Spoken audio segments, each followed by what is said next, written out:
Welcome to our VIP area at DPW 2022 in Amsterdam. And I'm thrilled to sit here with Elouise.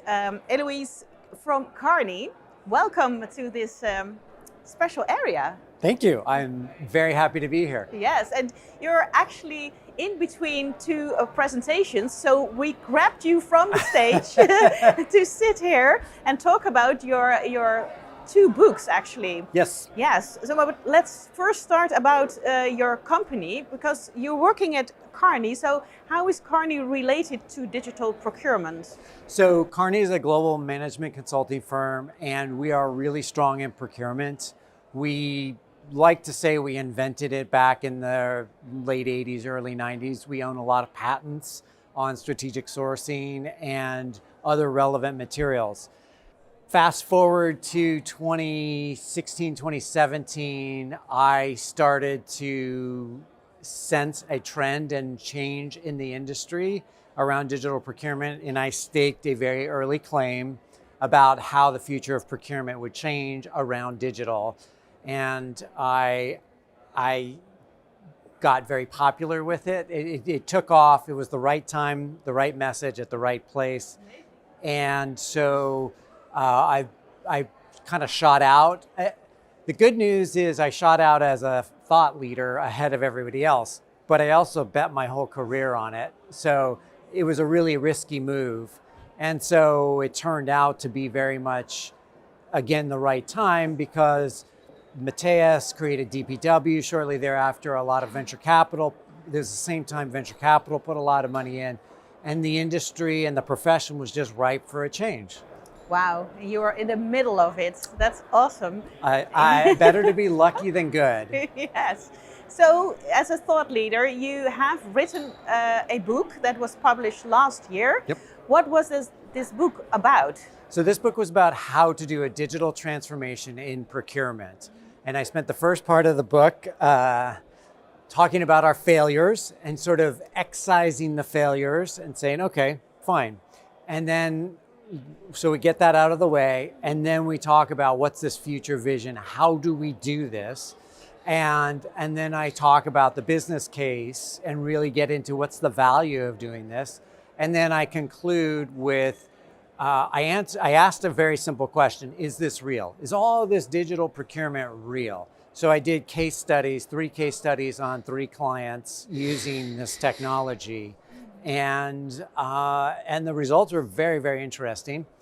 Put it all in the book, and the book has been a smashing success. Yes, and you have given a presentation about this book already? Yes. So quite a number. I'm a frequent public speaker about the book, and both privately with clients and publicly in situations like this. At this conference as well, yes. And your next presentation is about your new book that will be published. So you're writing it. So I'm curious, will that book offer new insights into digital procurement?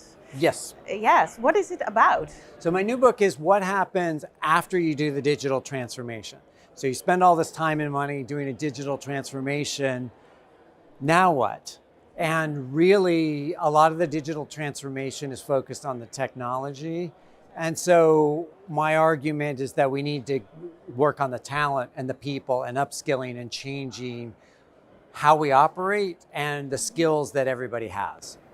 And what kind of skills do you need to be a perfect digital? Oh, you need a lot more digital skills. Aha. And digital skills are not something you can just take a class on. It's something digital is something you do, not something you learn.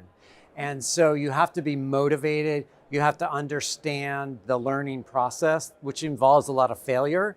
And most enterprises are not really big on failure, and because it's frowned upon. And so I really tease apart these concepts and try to get a roadmap or develop a roadmap for learning these skills or learning how to be digital. Are there people who are already in the organization, do they also need new training? For example, the CEO. Exactly. Yes? Exactly.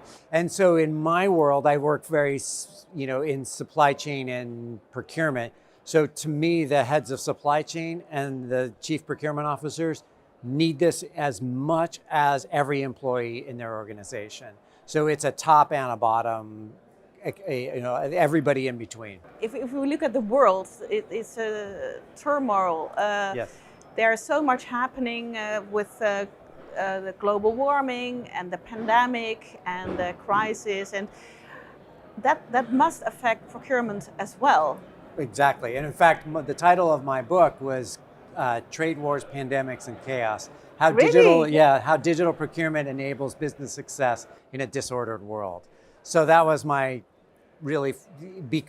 so I was answering that question in the book, like how do we deal with, because the trade wars really sparked this for me, because everybody was unprepared, or at least in the US, was unprepared for all the chaos with the tariffs. Exactly. And How then the can you pandemic. prepare? Yeah. Yeah. So Yeah. But I can imagine that procurement needs to be more agile as well.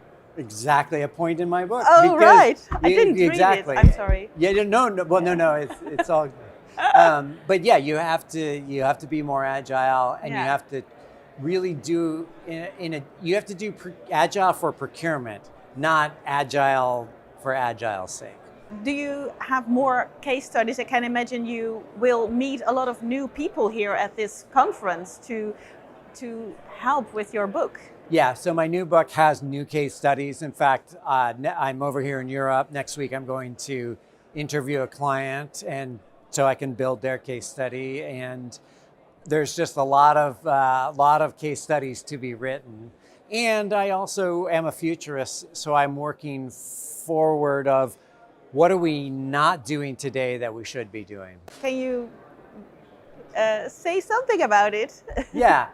So in my first book, I really took everything we knew about source to pay and this idea of a closed loop system, and I blew that up. I said, that's not going to work in a chaotic world. Like, we have to redo that. So I'm now doing something similar in my new book about taking the ERP system. This is like the system, and I'm saying we're in a post-ERP world, and that's gonna create my first book created a lot of drama. This idea will be much bigger than me, because it'll take decades for us to get beyond ERPs, but that's what we have to do to run tomorrow's business. Sounds so exciting. I hope we can see your book at this conference as well. I hope so. Yes. Somebody should tell that to Mateus. Yes, that's a good one. So I wish you a good conference and good luck with your next presentation. Thank you. I really appreciate it.